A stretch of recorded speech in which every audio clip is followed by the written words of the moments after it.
Hi, this video is about happiness. Specifically, this video is step 2 of my premium program, 7 Steps to Happiness. And in this video, we're going to reveal to you the #1 biggest mistake people make that is destroying your happiness. With the goal being, by the time you finish this video, you'll know what you need to start to be a little bit happier every moment of every day for the whole rest of your life. Pretty awesome, huh? I am Brent Phillips. I'm the author of this program. I'm also the founder and creator of the Awakening Dynamic System of Energy Healing and Higher Consciousness. And I'm going to talk to you here for just a couple minutes very quickly before we get into the real meat of step number 2, because I want you to get the most value out of this. So there's a couple things you need to know. First thing is, I'm doing a very quick introduction here. I'm not going to talk about my story of how an MIT trained software engineer experienced a miracle and became a healer. I'm not going to talk about how the subconscious works or what energy healing is or any of that stuff. So if you're brand new to this, if you haven't seen my videos before, or if you're at all confused about what we're doing here and how it works, check out the introduction first. It should answer all your questions. There's a link right down in the description. Awesome. Second thing I want to call out is that, again, this is step 2 of my premium program, 7 Steps to Happiness. And this program took me over 4 years and a small fortune to develop. I was going to sell it through an internet marketing funnel for $400, but I decided to not do that. Instead, I'm giving away all 7 steps, all the lecture programs, uncut, for free here on YouTube. Why? I think people need this. I'm okay with giving it away if it helps people to have better lives. That being said, I am holding back the subconscious portion of the program. So if you're interested, if you like this content and you want to get the rest of it, just check the description. There's a link and a big discount code for you to get the full-length program at a significant savings. Last thing I'll mention, then we're going to get into the really good stuff, is this was originally designed as an audio program. So after this little introduction stops, I'm going to disappear, and you're going to see a slide and some stock footage while we go through the 7 steps. Don't worry about it. You don't need to watch the video. If you want to, you're welcome to, right? That's fine. But this was designed as an audio program, so it's fine if you just listen. If you want to listen to it in the car, on the bike at the gym, on a walk, whatever, that's fine. Just know there's not going to be a lot to see after I go off the screen. All right, that's all I got to say, so let's get into it. Welcome to day 2 of 7 Steps to Happiness.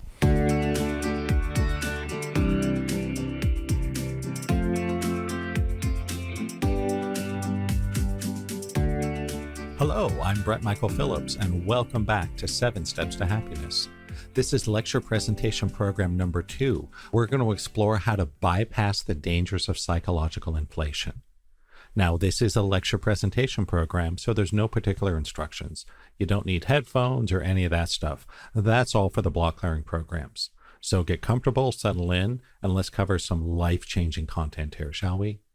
All right, so here's the thing. Most of us have been programmed to believe that we have to make our life be a certain way so we can be happy. We have to manipulate our circumstances. We need to have more money. We need to have a better car. We need to be married or single or be healthy or lose weight or whatever it is, right? And so we talk a lot about what makes us happy or what makes us unhappy. And sure, there's nothing wrong with that. Most of us would agree that if you're rich and in love and perfectly healthy, perhaps sharing a drink with your perfect soulmate with a little umbrella in it, right? While you're sitting around on some beautiful tropical island watching the sunset. Of course, most of us would find it easier to be happy in that circumstance. And on the flip side, few people would disagree that if you're living through a tragedy, if you've just lost your job, if you can't make the rent, if you don't have enough money for food, if you're going through a divorce, if you've suffered a painful injury or struggling with a disease or pain, or you've just lost a loved one, or you've gone bankrupt or been evicted from your home or anything like that, of course those things tend to make us unhappy. That seems to be common sense. But remember back to lecture 1. We talked about the research that showed that consistently across the world, only 10% of our happiness is a result of our circumstance. Only 10%. The other 90% is a combination of conscious and subconscious choices. Even more fascinating is this. We look more closely at that 10% of our happiness that's attributed to circumstance. We find it's not real. It's just an illusion. What does that mean? Well, it means it's different than it appears. It's not really the circumstances that are making us happy. Instead, what's happening is anytime we find our happiness based on circumstances, it's a temporary result that we're going to call psychological inflation. So what the heck is psychological inflation? Let's use an analogy. Let's say you're sitting at home one night and you want to be a little bit happier. Now, one way to achieve this temporarily, assuming you're healthy enough and of legal drinking age and such, is you may go have a couple beers or a couple glasses of wine, right? You have a few drinks, you get a nice buzz, you'll be happier. Mission accomplished. Well, does that work over the long term? Is having enough money to have a few drinks every night, is that going to make you happy for the whole rest of your life? Is it going to make a permanent, sustainable change in your happiness? Of course not. When you have a few drinks, there's nothing inherently bad about that, but it is a temporary drug-like effect. We all know that the alcohol is going to wear off. And if you drank a lot, you're going to feel worse. You may even get sick. You may have a hangover the next day or for 2 days. And so psychological inflation is all about how we tend to borrow happiness from the future. It's like taking a loan. And then you got to pay back the loan with interest. And so anytime we get our happiness from our circumstances, whether it's money or love or whatever it may be, we aren't actually making a meaningful permanent shift in our happiness. We're instead borrowing some happiness from the future. It's a loan that has to be repaid later after the period of psychological deflation. I like to call it taking a loan from the bank of duality. You can do it, and sometimes it may be the right thing to do, but you're going to have to pay back the loan with interest. And anyone who's ever struggled with any kind of addiction or dependency, or even just had a bad hangover once, knows that the interest rate can be quite steep. So, fun story from my youth. Between the time I got my bachelor's degree from MIT before I started graduate school, I took a job in Chicago working for an investment bank. And one time, it was the boss's birthday. And so at 11 a.m. on a Friday, we were doing tequila shots in the office. And it just got crazier from there. We were drinking in the office, and then we ended up going to a series of bars, culminating in me getting really sick in the restroom at the bar at like 2 a.m. And I took a cab home. And was it a fun time? Sure it was. It was a fun time. I had spent over 12 hours doing shots and drinking beers with my boss and my colleagues. It was fun, but guess what? I had a horrible, horrible hangover. It lasted not 1 day, not 2 days, but 3 days. I was sick as a dog, wanted to just do anything to make the misery stop for 3 days. So it was fun for a short time, but the amount of misery and pain I suffered on the other end was both more intense and much longer lasting than the temporary joy. And so you can see how psychological inflation isn't really making you happy. And so know that that 10% of your happiness we attribute to circumstances isn't real happiness in the sense that it's not a permanent shift. It's not sustainable. It's a temporary effect generated by different forms of psychological inflation. So let's take a couple more examples. Another common example of psychological inflation is a lot of positive thinking seminars and motivational speakers. And a lot of the time, these things are nothing more than an exercise in pure psychological inflation. They may give you a great speech. They might have you get up on the stage and jump around and high-five everyone and get all pumped up about how you're going to be so successful and make all this money. Now, again, there's nothing wrong with that. And if you need a boost of motivation to get off your butt and start taking action, it might be just what you need. But this is classic psychological inflation. You're going to feel great when you're at the event. You're going to feel great when that speaker's pumping you up. But then you're going to go home and it's going to wear off and you will crash. You will crash down from that inflated psychological state. It's very much like having a hangover. You're going to feel crappy, almost like you spent the time getting drunk instead. Similarly, many of us think that having more money will make us happy. But the real truth is, once we've crossed the level of basic necessities, as we talked about in the last program, once you have enough food, shelter, medical care, etc., once you have the basics covered, getting more money does not make you permanently happier. It's more psychological inflation. And if getting money makes you happier for a short time, it's going to be matched by psychological deflation. So let's take an example. Let's say you've been struggling really badly with money. I know what that's like, where you don't have enough money to get a frickin' cup of coffee. You're not sure where your rent's going to come from. You're not sure if you can put enough food on the table. If you're really struggling with money and someone hands you $100 bill, you'll probably be happier. You'll be stoked, at least for a short time. That extra money will put you into an inflated psychological state. But the money will be spent, and then it will be gone, and you're going to crash when you go back to your life. And you think, well, if I could just get more money every day, that would solve the problem. All right, so let's try that. Every single day, a magic fairy shows up and hands you $100.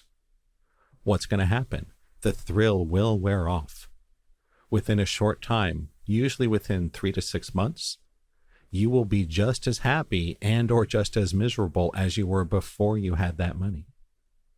And in order to get the same boost, in order to get the same psychological inflation, we got to up the game. Instead of 100, it needs to be 200. And then when you get used to that, it has to go up to 400 or 500 or 1,000, right?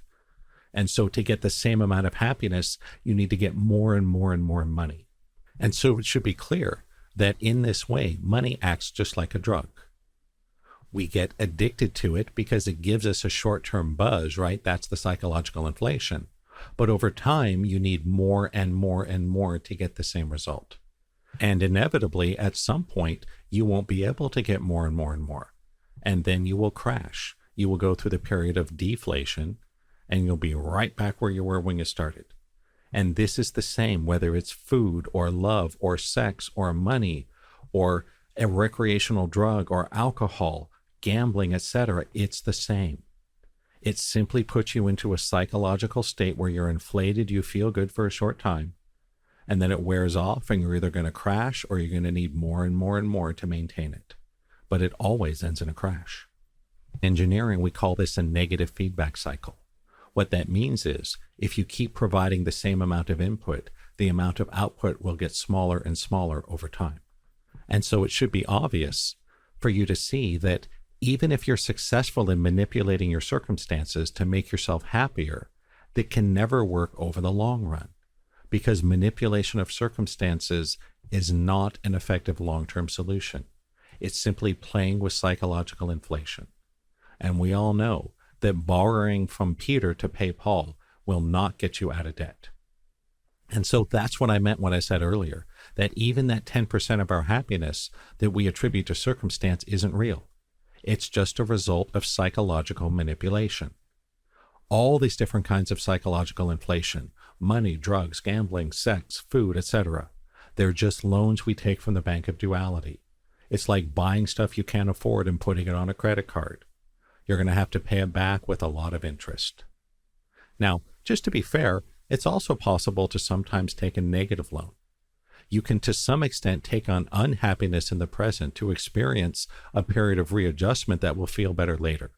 Now, I would never recommend this, but we all know that if you start banging your head against the wall, it'll feel better when you stop, right? Not the smartest thing, but it's the same process in reverse. Just know that no matter how clever or smart you think you are, you can never create a permanent long-term shift in your circumstances just by pursuing psychological inflation, at least beyond the level of providing basic life necessities. It cannot and will not make you happier in the long term, period. The sad thing is, most of us spend our entire lives running around doing all these things, making all these struggles and sacrifices, thinking that it will. So if you really want to be happy, you might want to knock it off. And of course, this is easier said than done. We are up against decades, maybe lifetimes, centuries, millennia of conditioning that tells us that if we can change our circumstances, that will make us happy. So don't believe anything I'm saying here just because I'm saying it. If it doesn't resonate with you, I want you to go and see for yourself. I want you to give it a chance. And if you can start to penetrate and release yourself from the myth of psychological inflation, I think your life is going to start working a lot better. I think you're going to be a lot happier. After all, there's a lot of truth in that old saying, money can't buy happiness, but maybe it can rent it. A lot of truth. It's meant as a joke, but there's a lot of truth there. Money cannot create a permanent shift in your happiness beyond basic survival and essential needs. But you can use money or sex or drugs or booze or gambling or whatever to temporarily rent it, but you're going to have to pay back that loan with interest. Okay, now I don't want to be a total Debbie Downer here. You may be thinking, okay, Brent, now I'm confused, maybe even disheartened, disillusioned, disappointed. If getting more money or more love or more friends or more accomplishment isn't going to work to make me happier, what will? The good news is there is an answer. And so in order to help us find this path forward to genuine, sustainable happiness, not just a temporary result from psychological inflation, plenty of places you can get that, right? For a permanent, sustainable change in your level of happiness, let's first reverse engineer this process of psychological inflation to find the core misunderstanding that it's all built on. Then we'll correct it. Then we can build your life on a firm foundation where you can become happier. And here it is. Most of us spend our lives struggling in largely futile efforts to become happier by creating better circumstances. More money, more love, more beer, whatever, right? Because we think that we have to have certain things that leads us to do things that make us happy so that then we can be happy. In the world of metaphysics, this is sometimes called the be, do, have cycle. I didn't invent this. This is something I learned from my teachers. I talked about it a little bit in the Unleash Your Inner Millionaire program on how to build wealth. And I'm going to review it here because it's so important. They call it the be, do, have cycle. And it's unfortunate that most of us live backwards. We put the cart before the horse. Most of us think we live in a world of have, do, be, rather than be, do, have. So what does that mean? Let me explain. Let's start off with a simple goal. We want to be happier. Awesome, right? I hope that's your goal or you're listening to the wrong program, right? Yeah. So our goal is to be happy.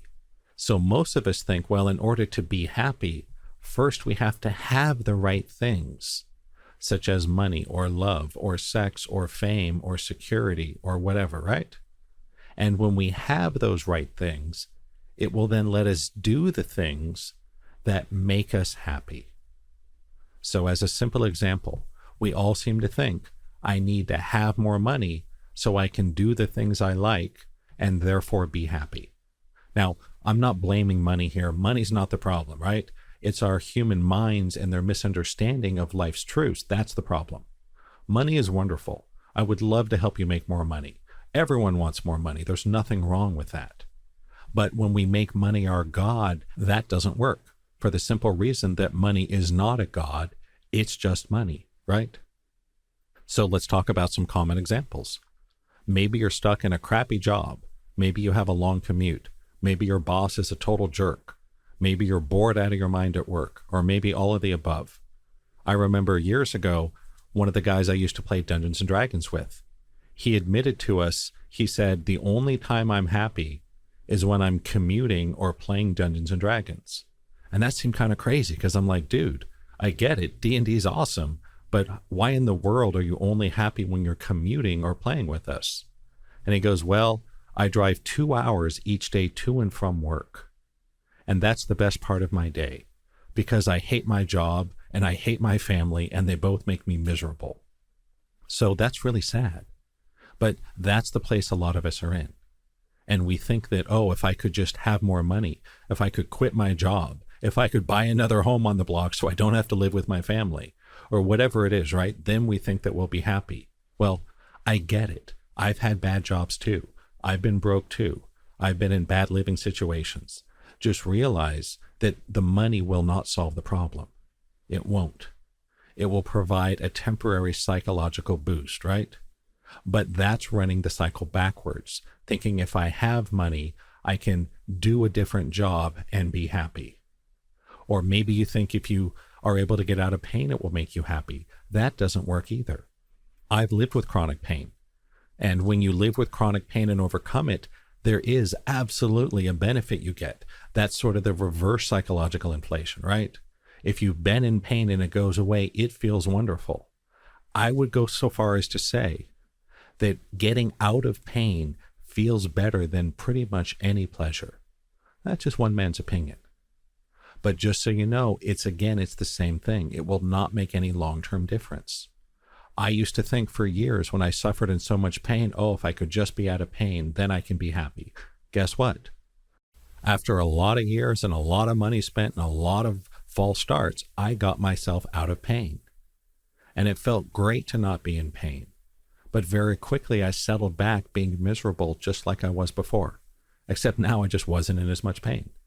Substitute being married, substitute having a family, substitute making money, substitute having your own place. It doesn't matter.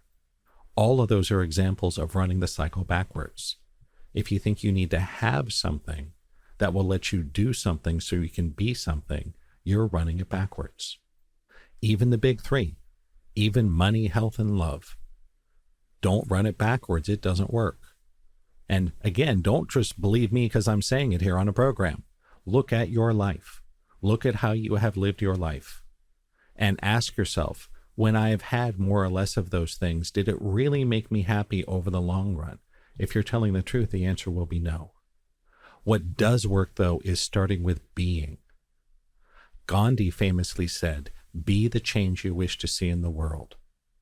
And so remember that if you look deep, one of the primary reasons we do anything is because we want to be happier, even when we're serving others. Why? Because serving others helps make us happy.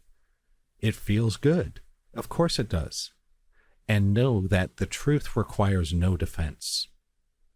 In other words, just because you think gravity isn't real doesn't mean you can jump off the roof and fly away by flapping your arms. So the be, do, have does not need to defend or justify itself or convince you of anything. If you go look for this truth, you will find it. Because again, most of us spent most of our lives trying to live have, do, be. It hasn't worked so well, has it?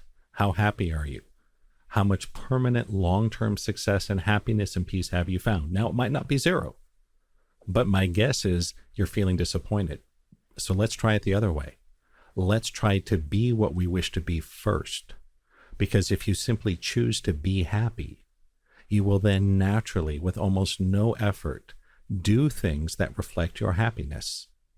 When you do things that reflect your happiness, you will tend to have more things in your life that make you happy. Maybe it's money, or dates, or cars, or friends, or front row tickets to your favorite sports team or concert, right? I'm not saying those things are wrong or bad. I want to help you get them. Just don't run the cycle backwards. And this truth has been discovered in other places. It's not just in the world of metaphysics and spiritual teaching. There's a common saying in the corporate world. They will say, dress for the job you want, not the job you have. That's powerful advice. I live this. I've seen this in action. One of my first jobs in high school was working at a grocery store. I was a box boy. It was kind of a big disaster because I had injured my leg surfing on the last day of high school. So the first day of summer break, right? Head to the beach with my friends. We went surfing. I pearled off my board. My board hit me in the leg, ripped it open. I had 50 stitches. I was laid up for about 3 weeks. When I could finally walk again, all the good summer jobs were taken. So I ended up working as a box boy. And here's what happened. When I went to orientation, there were 4 of us there. There was me and 2 other kids, and as well as an older guy. And by older, I meant he was probably like 27, right? Because I was like 16 at the time. And so the 4 of us went through orientation. And the 3 of us that were all teenagers, every time we were at our job on break, we just sat around and bitched and moaned and complained about the job. Oh, gee, we're paid so little. Oh, the customers can be such jerks. Oh, I hate doing carts, or I hate doing cleanup or whatever, right? So it was a big complaining fest. The other gentleman, who was older than us, he never complained once. He spent every moment of his breaks walking around. I mean, maybe he ran to the restroom, got some water, right? He would walk around, talk to the other employees, talk to the customers, asking how he could make their day a little bit better.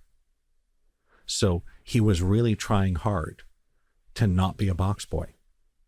And he got promoted not once, but twice in the just 6 weeks I was there.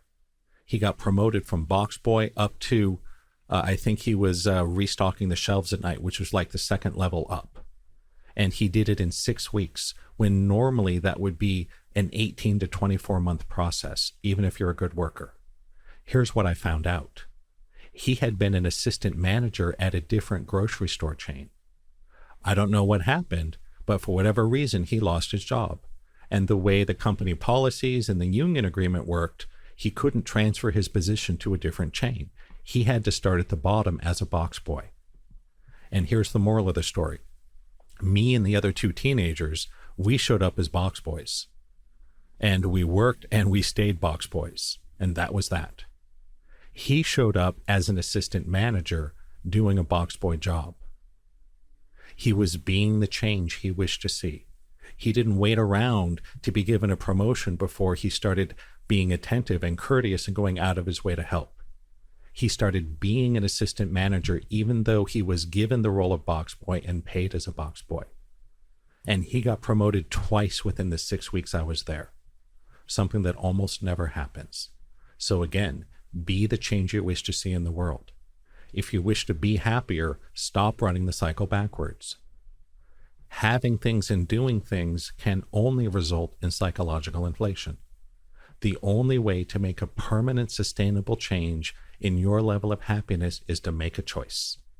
And these lecture presentation programs, they're designed to give you all the knowledge and tips and secrets you need to transform the thinking in your conscious mind, so you can choose happiness all the time, every day, no matter what. And then the encoded block clearing programs are helping to reprogram your subconscious mind to do the same thing on a subconscious level. So please start to rid your life of false idols.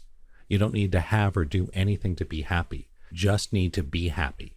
So why not start right now in this very moment? That's all I got to say for program 2. This is Brent Michael Phillips signing off, and I will see you soon for the block clearing program or for lecture presentation number 3, overcoming your triggers for unhappiness. Until then, take care and namaste. Well, there you have it. You have finished day 2 of 7 Steps to Happiness. If you haven't done so already, please go click like, click subscribe, ring that bell to make sure you get notifications, and tell your friends.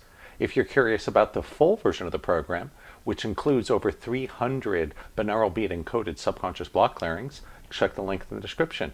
And until next time, please take care and namaste.